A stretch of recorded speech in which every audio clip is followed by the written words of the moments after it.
Hello, everyone. It's really nice to have Chief Inspector Kelly Gardner with me today as we talk about International Women's Day 2021.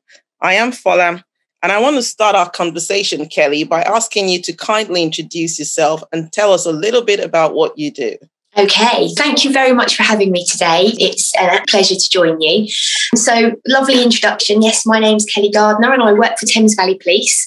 My current role is I'm a Chief Inspector and I am the Deputy Commander for the Milton Keynes local policing area.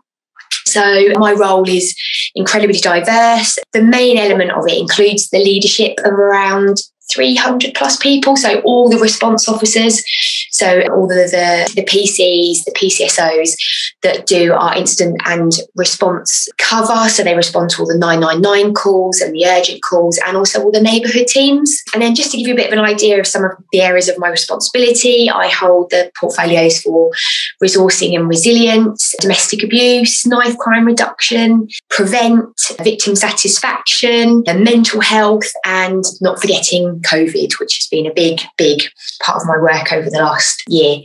I joined Thames Valley in 2004. I was just turned 30. And before that, I'd had a career as a paediatric nurse.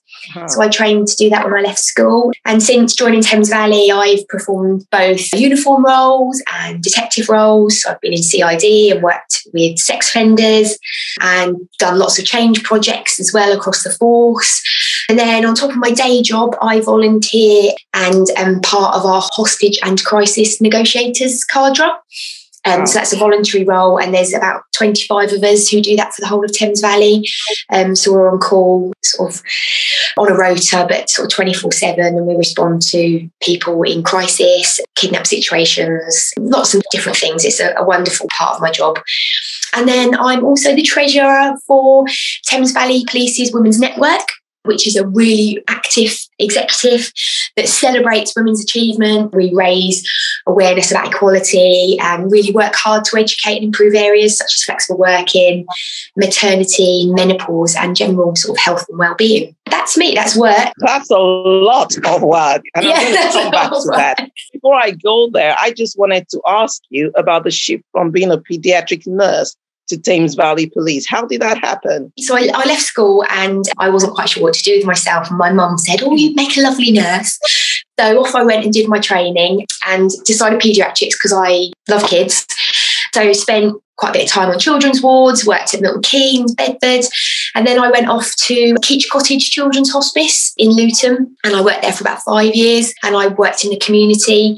And it was a wonderful, wonderful job. But as you can imagine, heartbreaking.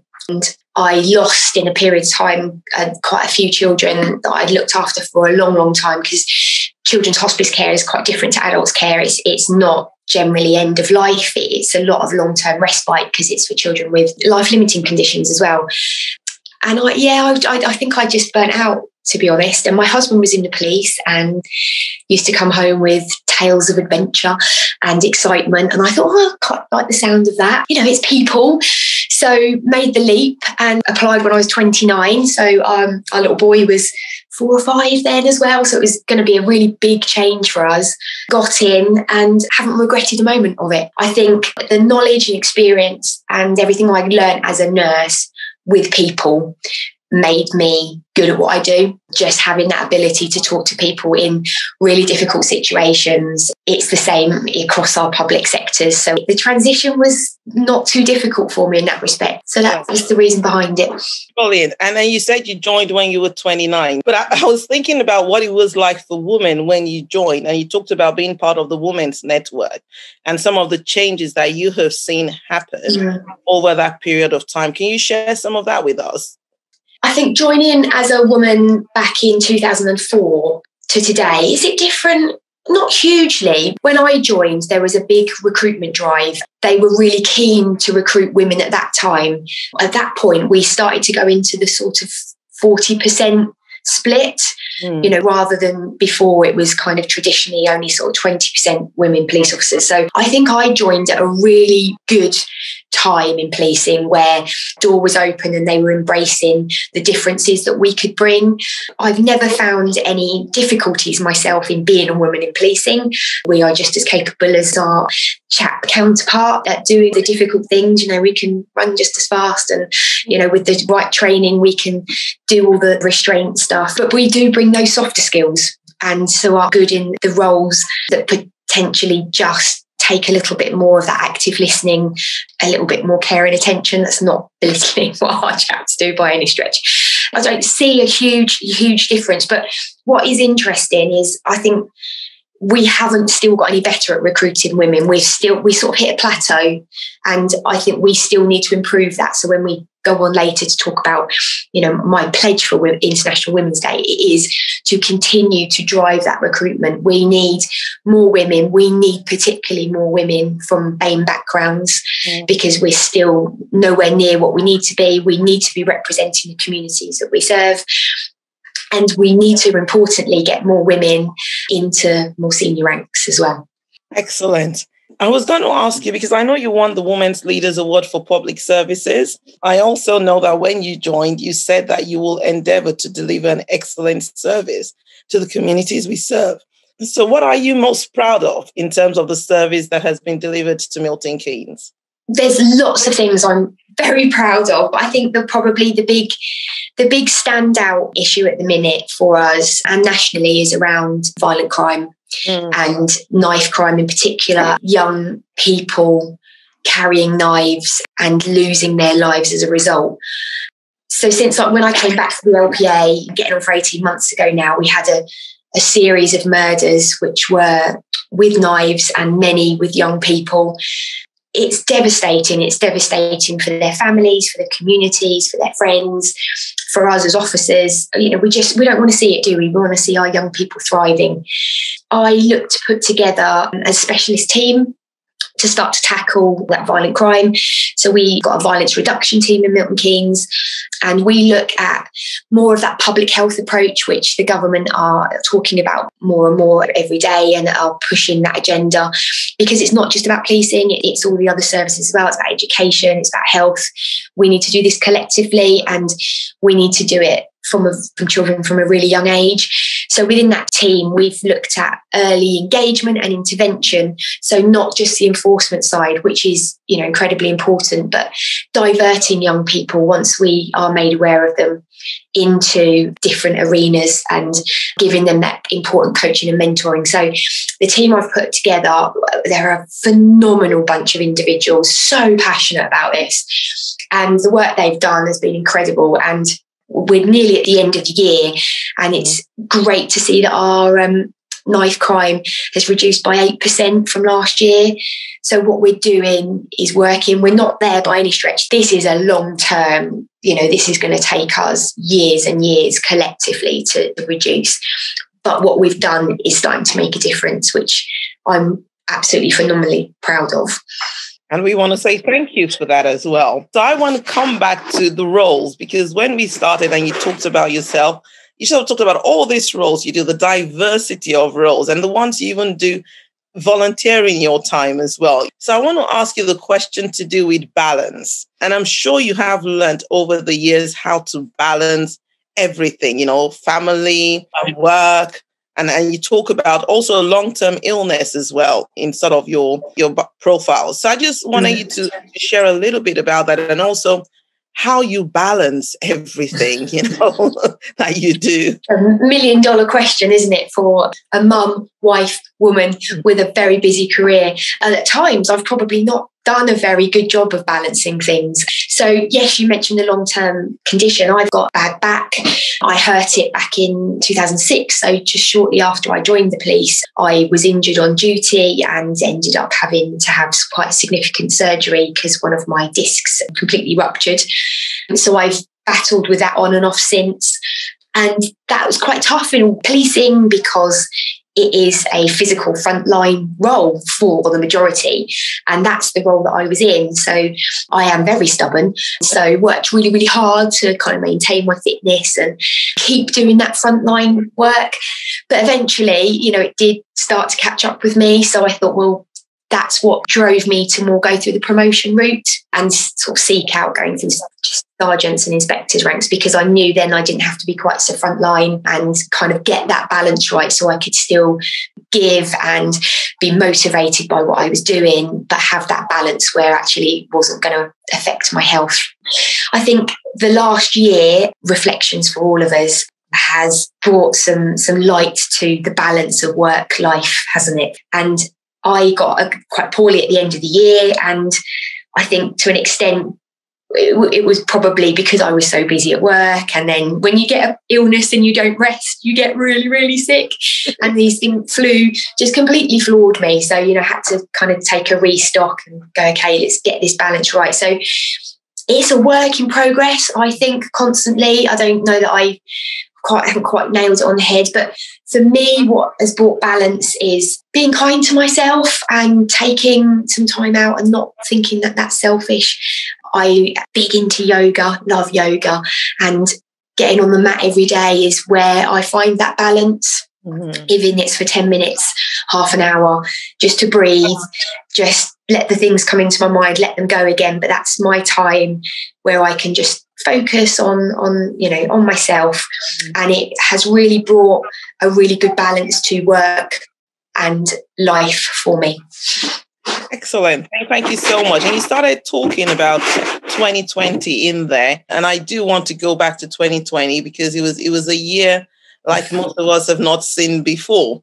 And so I want to ask you a bit more about your reflections, but also about your learnings 2020. Well, yes, wasn't 2020 an interesting year? It was, for me, going to be a really exciting year. On a personal note, it was going to be my husband's 25th wedding anniversary. We had great holiday plans. We were going off to California. And so it, had all that going on. Started off like any other. January, February is a bit dull, isn't it? And you look forward to spring. And my birthday is in March. So you can probably see what's coming now. This is a date that will go down in history. March 23rd, that was my birthday. That was the day we went into lockdown. So it was certainly a day that I will always remember, and I think everyone else will. So there's no excuses for forgetting my birthday and presents for all of my family that I listen in. COVID took over, didn't it? It became the official threat around our health and our safety, and lockdown started and the businesses closed and the economy suffered. And seeing everybody going into furlough was just really difficult. But for me and my public sector colleagues, obviously, work continued.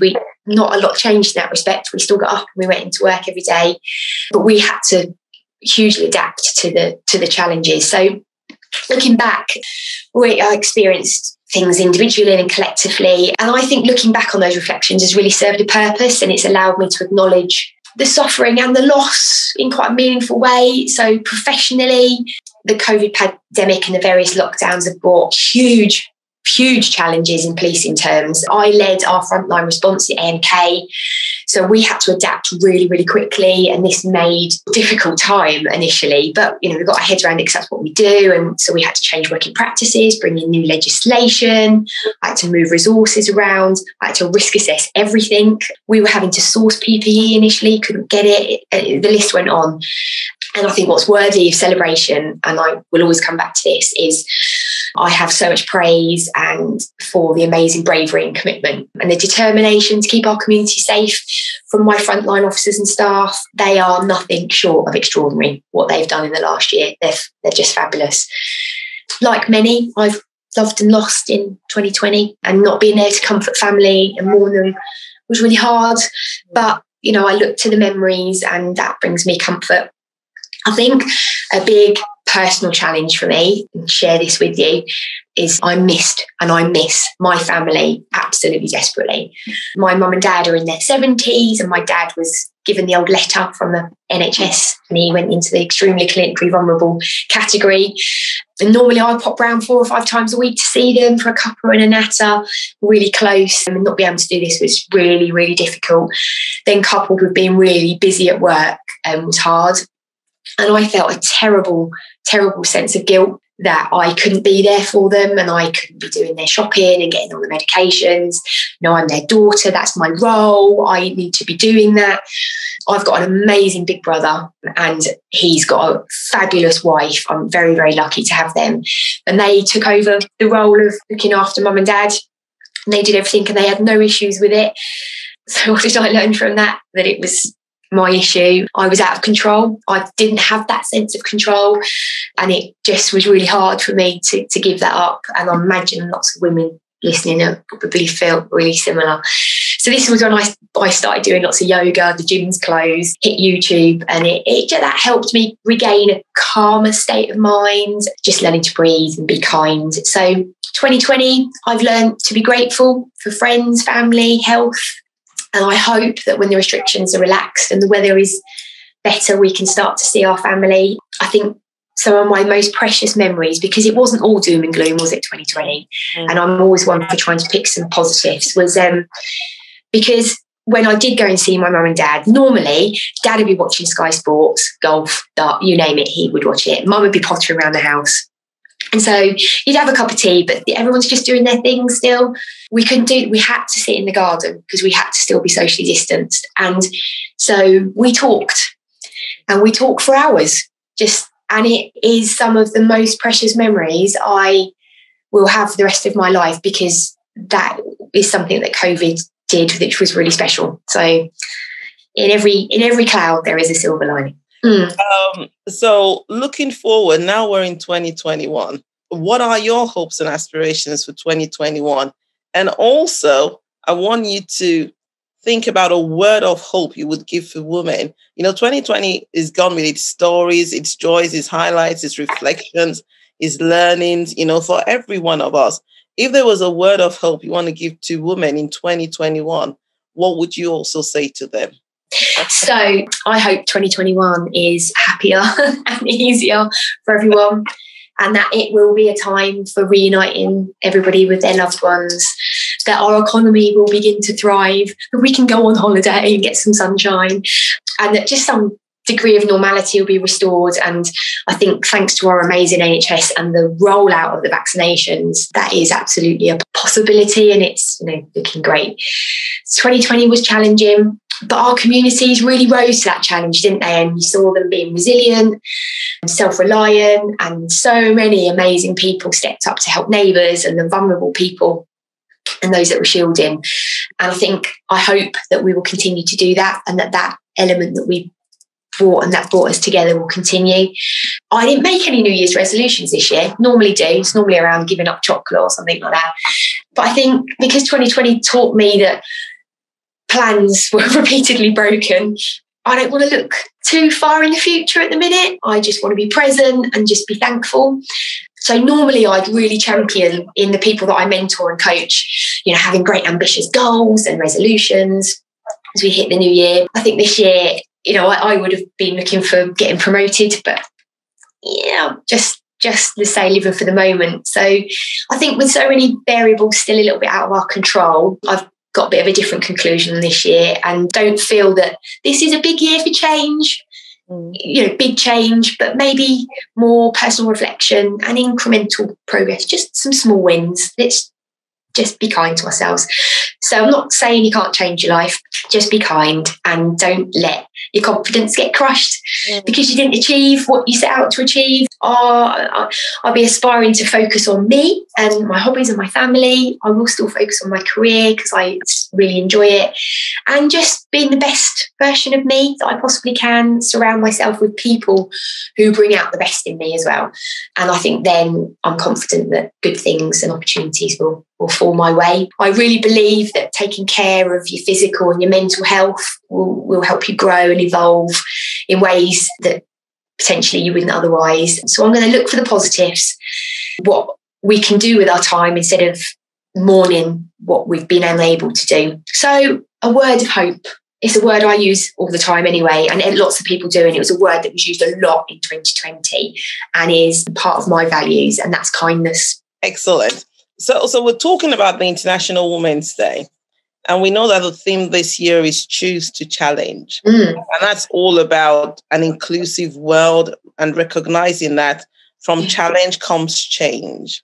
So I guess what I'm asking you is, what are you choosing to challenge as part of this theme and why?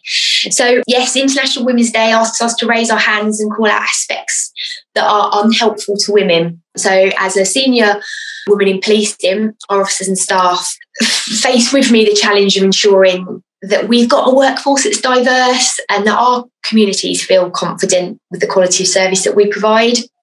So I need to ensure everyone that our workforce is productive, but I also need to look after them and make sure that they are respected and that we treat them really fairly.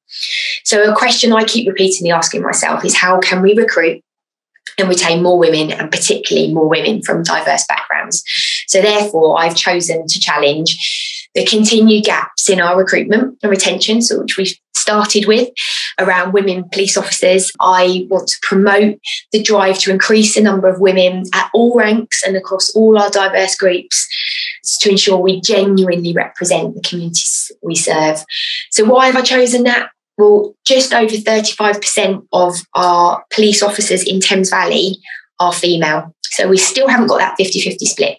It was in December of 1,577. So it's a big number, but it's still not enough.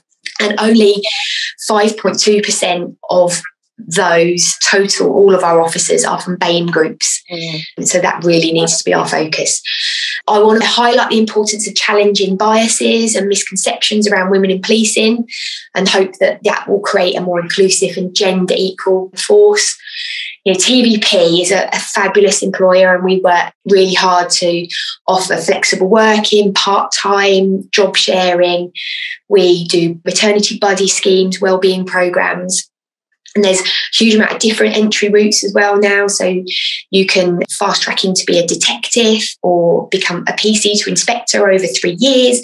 So it's a really, really good time to explore it.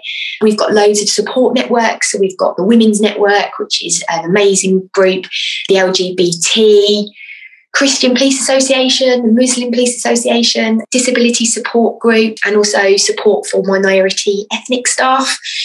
And at the end of 2019, I'd like to tell you about a group we set up, which was the Positive Action and Engagement Team. So they were set up to address and rebalance the fact that Thames Valley doesn't reflect the communities it serves. And in Thames Valley, we have a huge amount of people from Black, Asian, minority and ethnic populations, about 15%. And with only 5.6% of our serving officers being identified as BAME, that just doesn't equate. So this team was set up, and they've spent the last year engaging and organising bespoke events targeting diverse, underrepresented communities. They've gone to pop-up events at gyms, at boxing clubs, supermarkets, places of worship, and really driving recruitment. So gone to job fairs and lots of other places. They've been supporting then the candidates who have been interested in applying, which is great because it is a tricky process to move around, advising them how to write the forms and familiarising themselves with how the assessment centres work. So they've got some really one-to-one good bespoke stuff and help them with the fitness test and stuff as well. So they've worked really closely with our recruitment and marketing. And in the summer of 2020, nearly 25% of our applicants were from BAME candidates. Oh, excellent. So, excellent. Yes, what a success. So we need to choose to seek out and celebrate women's achievements collectively. We can all help to create an inclusive world, I think. From challenge comes change. So let's choose to challenge, as it says from the International Women's Group. I think for over 100 years now, women have been in policing. 2018 was the centenary for the first Black female police officer in the Met. So, let's continue that. It's something to celebrate. And I would appeal to all women to consider having a career in policing. It's a diverse and challenging job, but it's so rewarding. And you actually do get to make a difference to people and communities. Thank you so much, Kelly. I've enjoyed talking to you. There's so much I've scribbled down here, from being present to being thankful to being kind to yourself, to finding your own space for that personal time, whether that's yoga, meditation, but just having a space where it's just about you, And I think those things have been really, really good. But I've also been impressed by everything you do and by the commitment of the team all around you. And I do want to say thank you because I know it's been a challenging year, but you've all made it good for us in Milton Keynes. Thank you so much for all that you do. And thanks for this interview.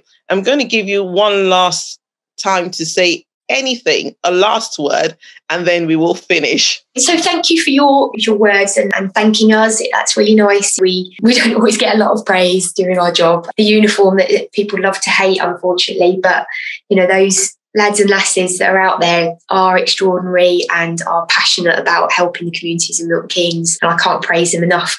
So thank you for having me today. It's really nice to celebrate, women in general, and, to keep that drive going to encourage women to join policing as well. So thank you for giving me the opportunity to talk about it. Thank you, Kelly. I appreciate it a lot. Thank you.